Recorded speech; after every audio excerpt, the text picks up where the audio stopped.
अस्सलाम वालेकुम दोस्तों। आए आप आज आपको दिखाते हैं हम एक मेल और दो फीमेल, और एक ही मटकी में दोनों फीमेलों ने अंडे दिए हुए हैं। तो आए आपको दिखाते हैं। ये देखें जनाब, इस मटकी में अंडे पड़े हुए हैं और ये दो फीमेलें हैं जिन्होंने अंडे दिए हुए हैं और दोनों ही एक मटकी में बैठती हैं। तो ये आप देख रहे हैं अंडे इनके।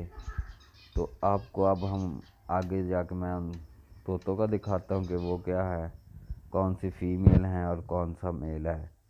ये देखें, ये बैठे हुए चार, इसमें येलो वाली और ग्रीन वाली एक फ़ीमेल है, दो फीमेल हैं और एक येलो वाला जो है वो मेल है और एक ग्रीन वाला मेल है।